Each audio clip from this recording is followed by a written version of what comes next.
The easy way to deliver. Remember the 1986 Challenger Space Shuttle disaster? The shuttle didn't fail at T plus 73 seconds into flight, but it had already failed the night before. When the data link between the engineering expertise and the leadership command broke. Yes, most catastrophic leadership failures don't begin with explosions. They don't begin with loud arguments or high visibility conflicts or an angry resignation. They begin with a moment so quiet that nobody in the room even notices it. It happens when the room becomes a shade quieter. Someone stops challenging an unrealistic timeline.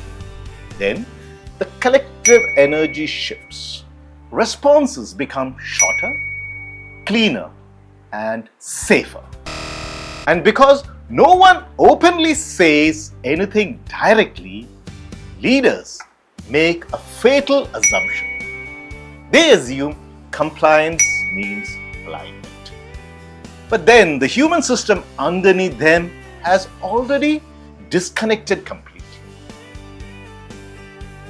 History, friends, is filled with brilliant teams that flew into the ground because they misread the pressure. The ultimate example of a silent human system collapse is the 1986 Challenger Space Shuttle disaster. The evening before the launch, the engineers who built the solid rocket boosters knew with absolute certainty that the cold temperature posed a critical risk to the O-rings on the booster. They had the technical data and they raised a warning flag. But the senior management pushed back. They asked the engineering team to prove it was unsafe to fly. Under that immense pressure, the engineering team went silent. They stopped challenging the launch criteria. The mission managers looked at the silence and assumed they had the needed alignment. Next morning, the shuttle was launched. The shuttle didn't fail till T plus 73 seconds into the flight. The fact was it had already failed the night before. In a quiet room, when the data link between the engineering expertise and the leadership command broke. You would have probably been in a similar meeting before, where you heard the sound of a system drift. Let's look at a real-life scenario. Imagine a Taiwan technical review meeting. A major infrastructure deployment is to happen in 3 weeks. And the pressure from senior stakeholders has reached all critical thresholds. The visible dashboard looks completely manageable, and milestones have been checked off. But inside the room, the psychological atmosphere was fundamentally flawed. One lead realizes the core assumption no longer was holding true. A junior catches a catastrophic operational risk in the code base. But the momentum of the room created by the senior leadership had already become an overwhelming force. Nobody wanted to be blamed for the delay. The meeting continued to accelerate. It got faster. It looked cleaner. It looked more confident. And silently, the team stopped acknowledging reality and started protecting the schedule. They had entered a state which we call in aviation cognitive tunneling. And the only person who could see the mountain in front of them were them. But they denied its existence. Well, the strange thing is, most experienced professionals can actually feel this drift happening. Your internal feeling registered the drop in that psychological safety. Since no one openly declares an emergency, you, as the leader, choose to ignore the signals coming towards you. This is where the mission crash sequence originates. It's when your empathy receiver stops receiving the human emotional signals being sent to you. Most corporate leadership advice to such teams in such situations focus exclusively on visible data points, performance metrics, output volumes, and the execution style. But human systems rarely fail visibly first. They fail quietly, then drift silently away from the truth.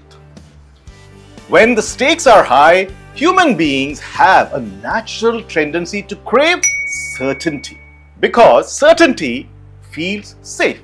So we stop testing assumptions or trying new alternatives and start defending our positions. This is why leadership is not just execution, it's a kind of diagnosis. Because once a team loses the ability to communicate reality honestly, every intelligent execution becomes dangerous, like what happened with the space shuttle. This is exactly why the EC³ framework exists. Feel. Deploy your human sensors to empathetically detect that subtle drift in the team's psychological safety. Find. Isolate the hidden root cause by critical thinking. Is a social jamming happening? Or is there an overbearing authority gradient? Solve. Apply tactical calibration by creative problem solving to reset the team's psychological safety. And finally, lead. Re-establish a clear, authoritative command communication channel based on values, truth, and direction over compliance. So here's a simple sector scan for your next important meeting. Look for the people who have stopped contributing, who have become unusually quiet. Is the room still exploring truth or just protecting momentum? Learn to ask leading questions, questions that can get the team involved to uncover issues that nobody is comfortable raising right now. Remember, silence can also be an operational data. In today's world, as intelligence becomes artificial, human perception becomes increasingly valuable. The future advantage in leadership will not belong to the loudest in the room. It will belong to the person who can see the human EICAS message, signal loss detector. It will belong to the people who can accurately understand the human system and human system when under pressure. It will belong to the leaders who notice why the energy in the room is changing. Because leadership is not just about communication or giving orders.